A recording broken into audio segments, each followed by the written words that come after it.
Welcome to the Nurse Life Coach Academy podcast, where Laura and Shelby, both board-certified nurse coaches, talk all about how to get certified and practice professionally as a nurse life coach.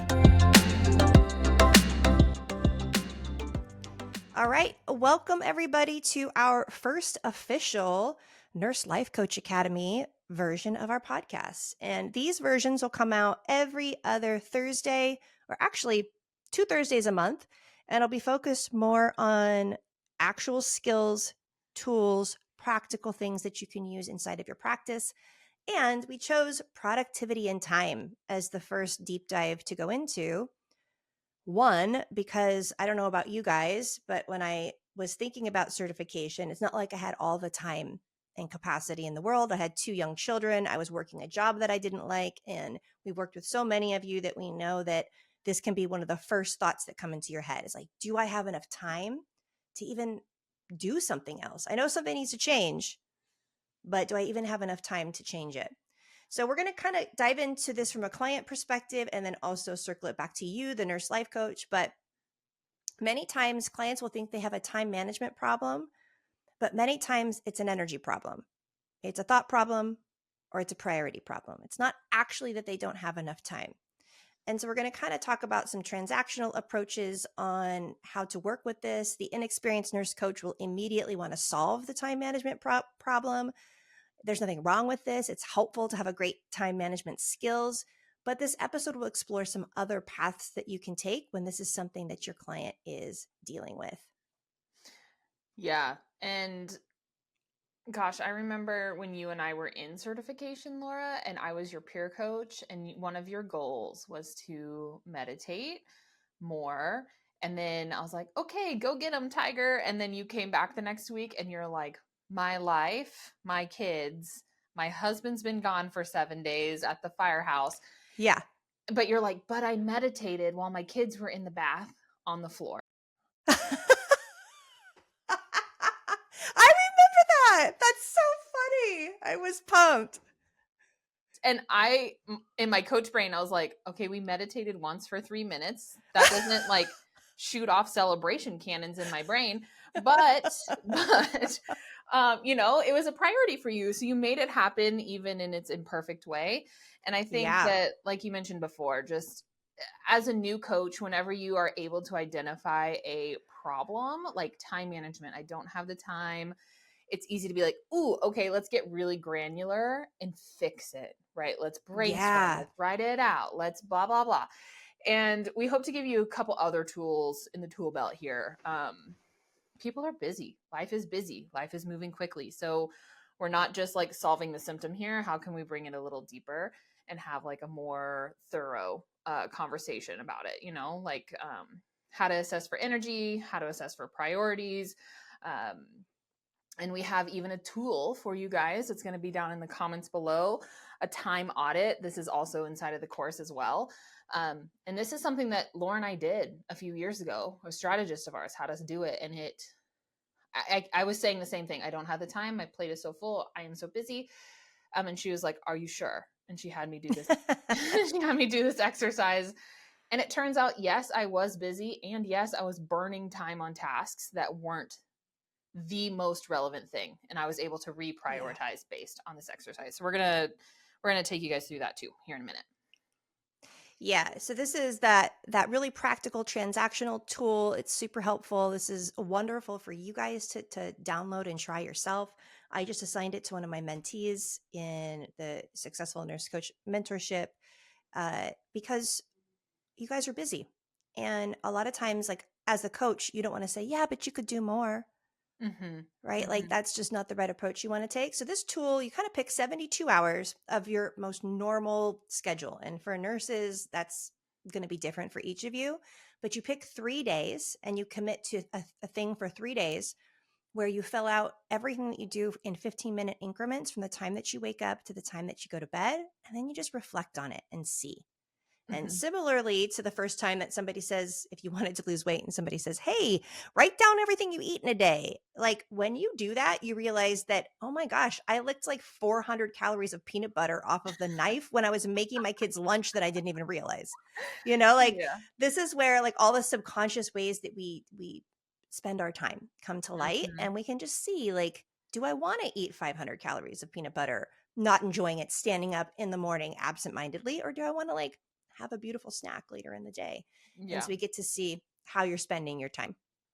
Yeah. Yeah. And this is helpful too if you want to even take it to like a more granular level. You can even like color code the activities, right, between like Yeah. eating and exercise and work and driving from point A to point B. And I think what stuck out to me the most when I was doing this the first time was just how much time I was burning on tasks that I could outsource or that I could Yeah. delegate. Like I was this is before Laura and I had a team. This is, before we had really kind of any systems in our business. So we had to hold it all. Like there was really no other choice. But so it can be helpful later in your entrepreneurial journey as well. But as new coach working with normal people who are not coaches, maybe not business owners, um, who have goals of like, I want to exercise more, or I want to prioritize my sleep, or like I'm so anxious and I don't know why. I just feel overwhelmed all the time. Like those are like kind of esoteric. They're a little vague, they're a little fluffy. This can put some structure around like what is actually going on in your day, and can it highlight anything for us to just be aware of as we move forward in our Yeah, coaching together. totally. It's a fantastic tool. And then the part two to this exercise, after you've done it all, you can color code it, you kind of do reflection. But I think one of the things you want to check and see at this level is, what are you quote unquote wasting your time on? And so for me, I wasted my time on, what do we call it? Like whirlwind tasks. So like doing the dishes all day long, picking up toys all day long, Mm-hmm. cleaning things all day long. Yeah. Like getting into the car and freaking out because I had goldfish under the seat and like having to vacuum right then. So it was more of like I wasted a lot of time on my own like neurotic this changed, by the way, because now I totally don't do dishes and there's shit all over my car. But but it changed. Like I saw how perfectionistic I was around trying to control my environment, because I thought if I could control the cleanliness and organization of my environment, that was the key to not being overwhelmed. That was a huge insight that I wasted time on. Wasting time on something that was trying to cope with a feeling that wasn't doing the job, to be honest. Mm-hmm. Mm-hmm. Ooh, like Yeah. how relevant is that for moms? Yeah. God, how relevant is that for moms? Um, this is not to like throw shade at my mom friends at all. I'm also a mom right alongside with you. Um, but yeah, like the unrealistic standards of like how clean your house is going to Yeah. be or how clean your car is going to be. I know that might seem minuscule and maybe like not the most important thing you could be talking about in a coaching session, but as you peel back the layers of that, you can see how it runs so much deeper, right? It's like a kind of a shitty coping mechanism of like cleaning the Yeah. goldfish in the car every time a crumb hits the floor. It's like, what else are we actually worried about here? Yeah. Um, yeah, I'm a big proponent. Someone asked me once, Shelby, how do you do it all? And I sent them a picture of my dirty bathroom counter. And I was like, I just don't. I just simply do not. I just actually don't do it all. Yeah. And I clean the bathrooms on Sundays and I tolerate it the rest of the week. And that's just where I'm at in this season. Right. Yeah. Super Yeah. good. Well, it's like if you wanted to take 5 hours a week to become a board certified nurse life coach and change your life and have a whole new career and all the things that you want, you've got to find 5 hours somewhere. And like Yeah. for me, I could find 5 hours by just having my husband take my damn car through the car wash like once a month, you Yeah. know? Like it was Yeah. $25 a month to not have to do whatever that 5 hour thing was that I just didn't know I was doing. That it was more of a compulsive thing. And also, another great thing to look at is, if you're more ADD like me, is how often you get off course, or how often you become interrupted, or how often you go off on strange tangents with your time. And in essence, you're reacting to your day, you're Mhm. reacting to each moment. And as a mom and as a nurse, there's part of that that's we're going to have to do, but just seeing what you don't have to do. Yeah. um if my husband said something like I don't know, a comment that I projected to mean that I wasn't doing a good job with the laundry, it doesn't mean I had to be a laundry ninja for the next 3 weeks. Yeah. just stuff like that. It's so bright, like that a comment could have you change how much you spend your time and you're just not aware of it. That's another Yeah. great insight here. Totally. Totally. Totally. Yeah. So, like you've probably heard us say a million times by now, of these exercises will be most potent and easier for you to guide people through if you do them yourself, right? So if you are an experienced coach or new or thinking about becoming a coach, just start here. Like, this is a really tolerable, not super complicated exercise, and then reflect. I think that that's the part that I really want to drive home, is like the pot. Don't just fill out the form and be like, wow, that was illuminating, and move on to the next thing. But take 10 minutes, talk to your husband about it, talk to a friend about it, talk to, like, debrief with yourself, and see what's here for you. See if we can lean in and walk the walk, Yeah. alongside our clients. um, so when the client says that they need help with time management, I want your brain to go, okay, I hear you. Time management is the symptom. What's underneath? Like, Yeah. what's a little deeper here? What's actually going on? What do they want to better manage their time for? What's wanting to happen? What's wanting to shift? Um, so are they wanting to better manage their time to spend more time with their kids, to go to the gym, to spend more time with their friends, or go on a date night with their husband? Like, what is on the other side of this goal is also a really good question to ask. Yeah, another cool pattern that I see is with people who say they're always late. And it was cute because in our mentorship, this is what we had talked about. And I asked the client, I said, "Are you always late?" And she's like, "Yeah." And so there's this other thing with time management where one of the top 6 basic human needs is uncertainty, variety, and adventure. And a lot of times we will seek uncertainty and variety by subconsciously making ourselves rush to everything and be late. So Yeah. this is you if you notoriously pay a bill that at midnight the night before it's due, like just really like taking a walk on the wild side and like just coin Hmm. flip, like, right? Or you watch TV or you're looking at reels 15 minutes before you're supposed to go. Your brain says, "I only need 10 minutes to get there." And then you're constantly 10 minutes late and you're like, "Oh, Yeah. I wonder why this happened." This can also be just a subconscious desire for uncertainty, variety, and adventure. And to be honest, some dopamine by, Yep. yeah. And that might show up too. And so that's interesting as well. Like people say, "I just need more Yeah. time management." And I was like, we just need to find another place for you to get some uncertainty and variety in your life. Yeah. Yeah. I'm thinking of a few weeks ago, I went to Costa Rica and I did not book my flight until like 3.5 weeks before the trip. Shocked. Shocked. Shocked. And I didn't book my hotel until like 72 hours before I left the country. And I posted about it on my Instagram, and the number of type A people that follow me really shined through in that post. But I can't jump out of planes anymore. I used to like be an adrenaline junkie, and I have a heart condition now, so I can't really do those things anymore. I mean, like, even as you're saying that, I'm like, oh yeah, like that's where I get my mini thrills these days. Is like, Yes. will Shelby have somewhere to sleep in a foreign country, in the jungle, in Central America? Like, just layer it on. Everything worked out fine, by the way. It was all good. I had somewhere to sleep at a beautiful hotel, and it was perfect. But um you can see how, like, being aware of tendencies, and also to team, like, I remember being new, and whenever a client would say something and the light bulb would go off in my brain, and I'd be like, "Oh my god, I know exactly what's going on with you. I know, like, let me diagnose let me diagnose you and educate you." I would encourage you to, like, tap the brake there and Right. just, like, hold some space. Remember, we're not here to give advice. There might become a time where you do educate, be like, "Hey, I noticed this pattern here," or, like, but just be sure, don't come in super hot, because it creates space for people to get defensive and kind of shut off. So even if you know what's going on and you're noticing the trend, like, do a little internal happy dance on your own and just make a note to be aware Yeah. of in future sessions.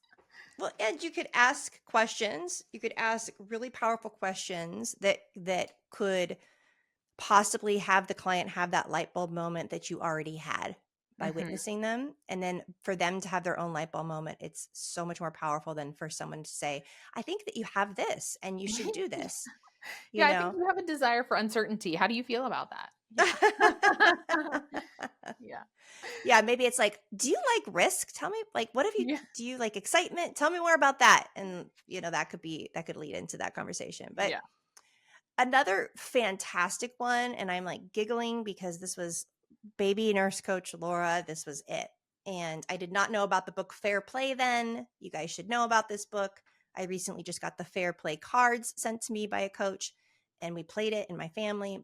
But there's a lot of times you're going to look at this and realize the 72 hours that if you're in a relationship, that there's a mismatch on domestic responsibility in your Yeah. marriage Yeah. because we tend to just do what our parents did. And my mom did everything, and my dad chilled this my whole childhood.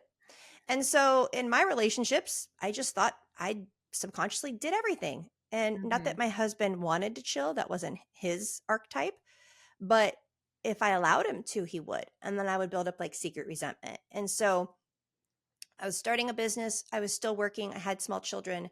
There was this element of like, oh, like I don't really have to do the laundry. This is something that he can do, that he should do, that he can do. It doesn't matter if he's gone or not. He can do it when he gets back. And so sometimes this can really shift and show you what the domestic responsibilities are in your household and how you two as a team can juggle those to make more space for the time that you're desiring. And that's really a Mhm. boundary issue. And these fair play cards, they're awesome. I'm not sure that we'll have a link in the you can just Google it on Amazon, but you essentially sit with your partner or your kids and it has all the tasks that run your household and you kind of dole them out so you can see who does what. And then you can just have a visual representation of how much you hold. Mhm. And it was awesome. It was Yeah. really cool to do. So, Yeah.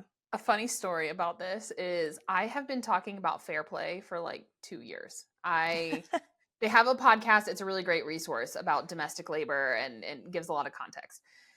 Rob and I finally got the card game a few months ago and we played it. And listen, team, I was fully expecting to hold most of those cards. Like my Yeah. husband is a stay-at-home dad and he rocks. He totally kills it. Kills the game. That has not always been the case.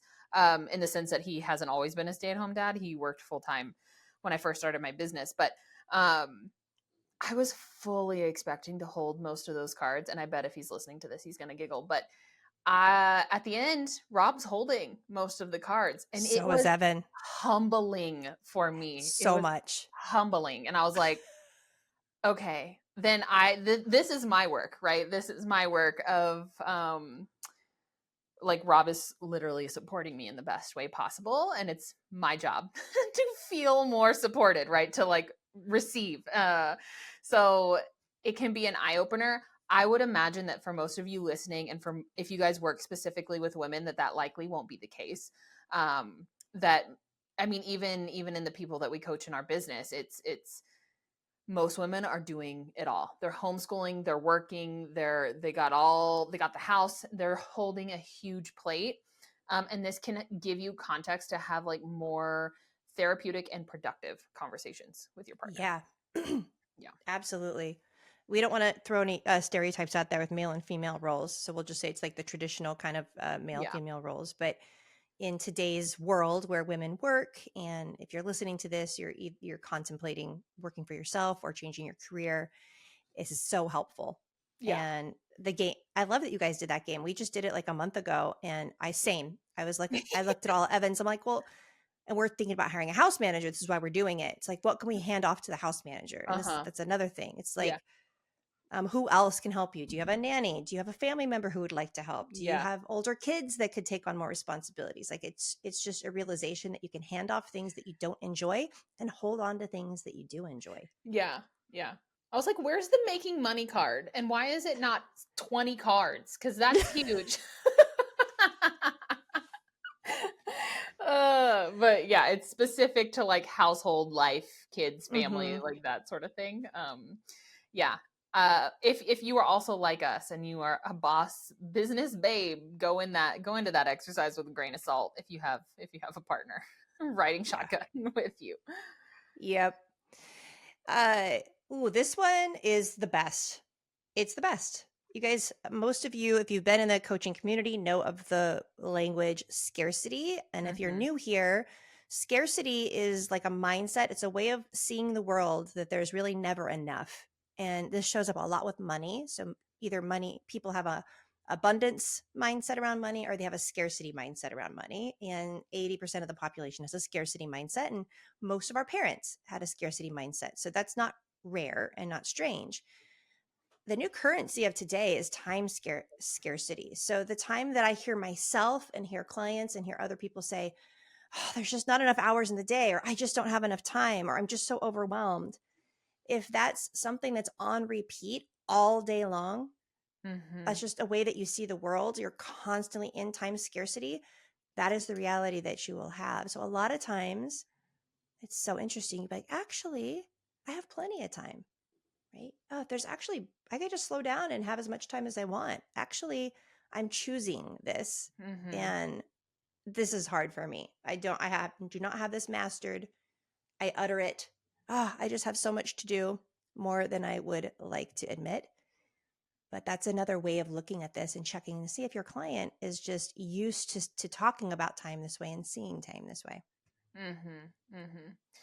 Yep. It's similar with money, right? Like money, I never have enough money. I'm living paycheck to paycheck. Um, and it's a delicate balance. It's a delicate line because, like, if you're talking to a mom that has a newborn, it probably feels extremely real that she does Real. not Yeah. have time, right? Um, and so being tender with those realities as well, but more of catching the automatic responses that flow out of people's mouths. I don't have enough time. I'm tired all the time. I'm busy all the time. I'm overwhelmed all the time. Like those things kind of like hum in the background of your brain. And so some alternative things that could be maybe more helpful is like, I have time for everything that I need right now. Right. That brings you back to the present moment. It brings you back to the today, that there is enough time for what is present right now. And that's a muscle, team. That's a muscle that you will help your clients build. Um, and um, goal is not perfection. Goal is Right. awareness here. Yeah. Yeah. Just having your client catch their own language, or you catching their language, and seeing if you could substitute it. I remember having this thought and saying, it's like, oh, I have so much I have to do today.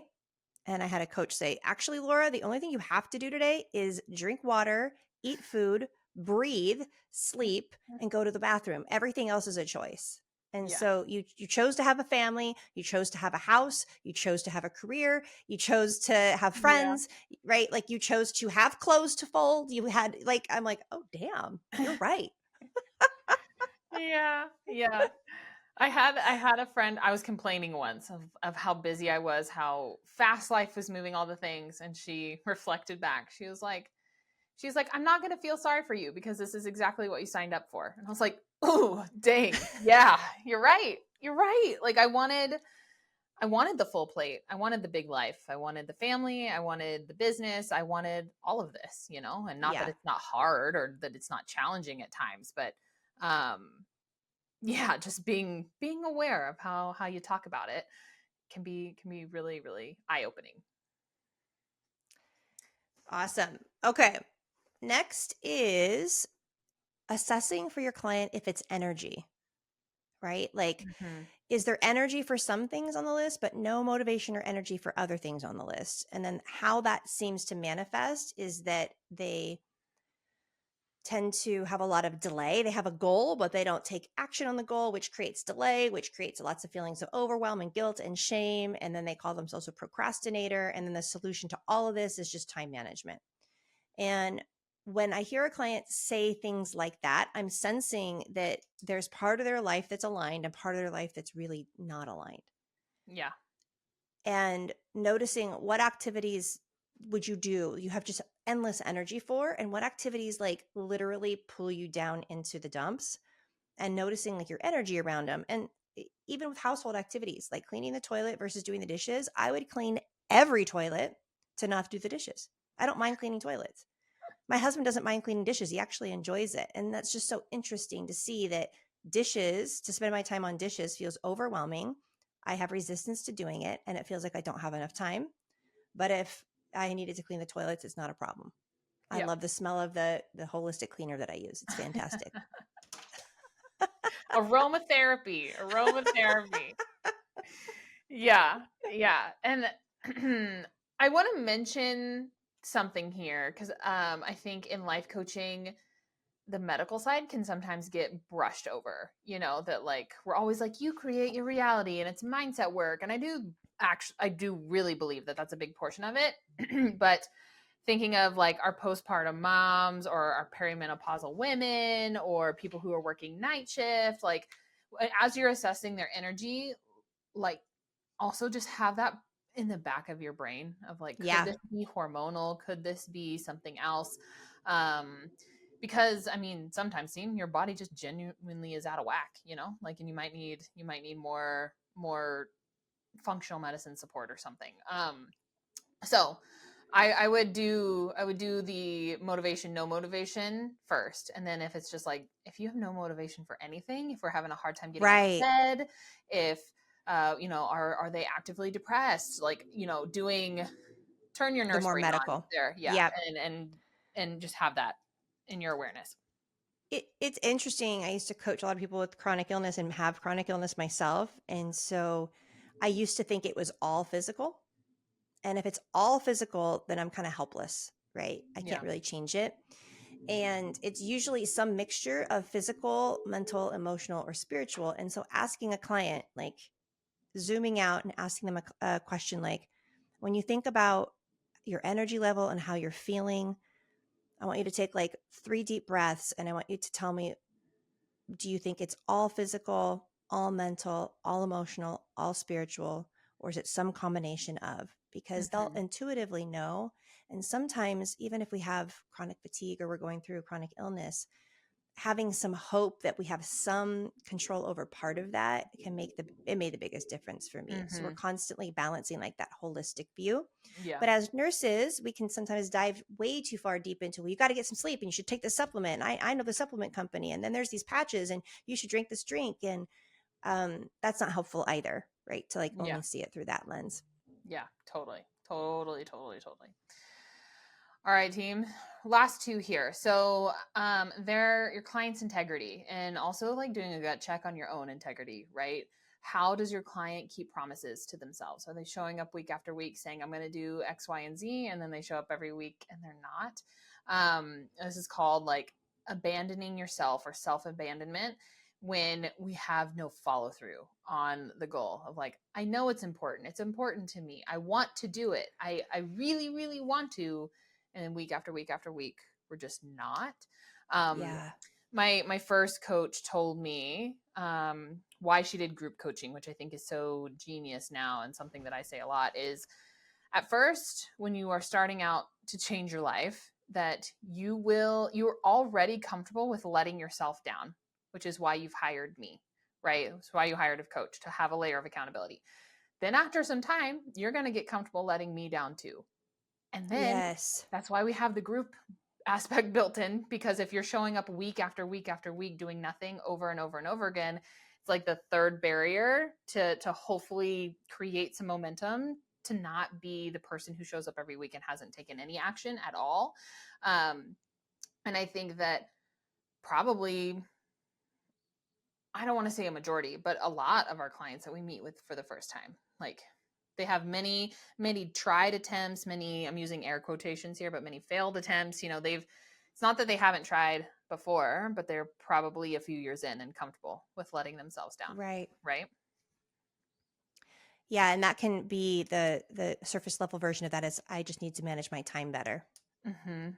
right? They'll Right. blame that on time, not that they're actually abandoning themselves and dealing with the feelings of shame and worthlessness and not good enough and all the gooky stuff that comes with that Yeah. pattern. And then sometimes being liberated from that pattern or just acknowledging that pattern can be so awesome. Right. And a lot of times with clients like that, I'll be like, let's do nothing this week. Let's do Mm-hmm. absolutely, let's like nail it. Like, what can you come back next week and freaking nail it? Yeah. What could the bar be? Could you take a nap? Could you play hooky from work? Could you play, like, could you get a babysitter and just like watch reruns on Netflix and like make some popcorn? Like, Yeah. how could you win? Because you've been trying so hard for so long, and like, let's have a fresh start here. That's so different than let's do a time audit, because you're definitely just not managing your time right, and that's why you have the life that you want. So there's like Mm-hmm. nuance here, and it's for Mm-hmm. newbies. Ask your peers. For mentees, ask your peers or ask us. If you're unsure, it's okay either way, but you're going to start to have some like spidey senses about which way to take it here. Yeah, totally. Totally. All right, folks, our last one here. Is the problem that they actually need to get more done, or that they need to do more of what is important and less of what is not important? Yeah. And this kind of like rallies back to what we were talking about before of, do we really need to be cleaning every crumb off of the floorboards of your car as soon as they hit it? Or is there a way to like reorganize the way that we flow through our week a little bit better? Yeah. And we since we coach around entrepreneurship so much, a lot of people will be like, I just didn't have the time this week to get it done. And like that can be true. And also, if you were booked for a 12-hour shift, would that have been the excuse? Would you just not have shown Right. up for your job because you didn't have the time? So some different perspectives to play with there. We want to I don't really love being the coach that is always pointing the finger at the client, right? Of like calling them out in a spicy way every single call. But like really you're troubleshooting with them. Like what is actually happening here? Being curious, being loving, cultivating that safe space for them to share. And then in relation to the spidey senses, you're going to know when to like turn up the heat a little bit and challenge and call them forward. Yeah. In our course, we have, I think, 8 or 9 other tools similar to the tool that we have in this particular podcast, so that these are wonderful to do in session. You could do it in a group. You could do it as a workshop. These are so many different ideas and structures for you to take, so you don't have to create it from scratch. Or you can print out and assign as homework, and even the homework can assess where a client's at. If you're unsure, then continue assessment. And there's lots of tools in there that you can try. And I feel like that would have been so fun to have like secret tool weapons as a new coach. It's like, you're like, I have no idea what I'm doing. I can't tell if this person's this, or this. At least you have something to like give them to go home with that will probably give you a better clue before your next session. Yeah. Yeah, team, that's the secret of homework. If you're unclear about something, make your client spend time on it and send you an email in 3 days. And Yeah. that's how you get more clarity. Yeah. Yeah, absolutely. Absolutely. Yeah. All right, team. All right. Well, thanks for hanging in with us for this first episode. I think these are going to go live the second and fourth Thursday of every month, and they'll be really focused on the nitty gritty of coaching, of specific topics, of how to be a better coach, and all about becoming a coach if you're a newbie. Yeah, we're excited to do this. I kind of remember having a thought like 6 months ago of like, man, what else are we going to talk on the podcast about forever? Like what other, I don't feel like we were close to scraping the bottom of the barrel, but it was this perceived idea scarcity. And then I'm like, oh, look, here she is. Here's the whole other like secret door that we get to walk through. So yeah, I hope you guys enjoy. And like I said, there is that exercise down in the description below that you can tap into now, whether you're in certification or not. But we would love to have you in the Nurse Life Coach Academy. If you're interested, feel free to reach out and ask any questions. Awesome. Bye, guys. Bye.